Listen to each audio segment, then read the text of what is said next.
Breaking news Medak జిల్లా వెంకటాపూర్ గ్రామ సభలో రసాభాస జరిగింది. ప్రభుత్వ పథకాల లబ్ధిదారులకు మంజూరు పత్రాలు ఇచ్చేందుకు నర్సాపూర్ ఎమ్మెల్యే సునీత, గ్రంథాలయ సంస్థ చైర్పర్సన్ సుహాసిని రెడ్డి పోటీ పడ్డారు.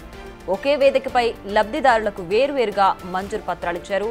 ప్రోటోకాల్ ఉందా అంటూ అధికారులను ఎమ్మెల్యే సునీత ప్రశ్నించగా, మీ హయాంలో ప్రోటోకాల్ ఏమైందని సుహాసిని రెడ్డి ఎదురు ప్రశ్నించారు.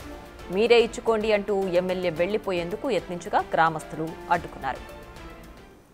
మీ అందరు కూడా ఎంత అమ్మా ప్రోటోకాల్ ఉందా?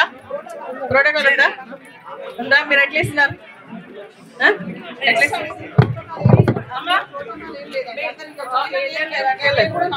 అమ్మా తాను ఇస్తుందంటే తీసుకోండి తల్లి, నేను వస్తాను. సరేనా? చాలా సంతోషం తల్లి, మీ అందరు కూడా ఎంతసేపు వెయిట్ చేసినందుకు. ఎందుకంటే ఇక్కడ కుర్చీల పోరాటాలు జరుగుతున్నాయి, వాళ్ళ దాంట్లో వాళ్ళకే, అందుకని కుర్చీల కోసం కొట్లాడుకుంటున్నారు. చాలా సంతోషం తల్లి, వస్తాను.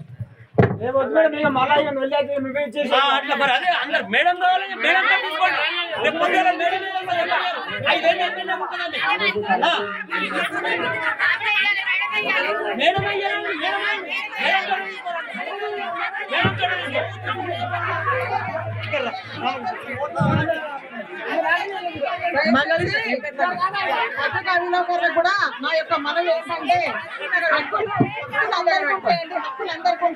మంగళి శ్రవంతి చేసుకోలేదు. మంగళి శ్రవంతి మీకు ఒకటి ఉంటుంది, మాకు ఒకటి ఉంటుంది, ఉండదు కదా? అందరికి పిచ్చగుండ్ల వెంకటేష్ మీకు సంజన కన్ను ఉంటాయి, మాకేమో ఉండవు. సంజన మీరు ఒక కోటి మందిగానే పుల్లయ్య గారి ఎవరికి ఇస్తారు? ఇంకా పుల్లయ్య గారి నిహాషి రెడ్డి న్యాయం చేయరు మీరు.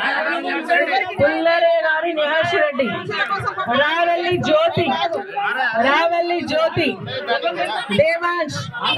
దేవాంశ్ ఏం పేరమ్మా?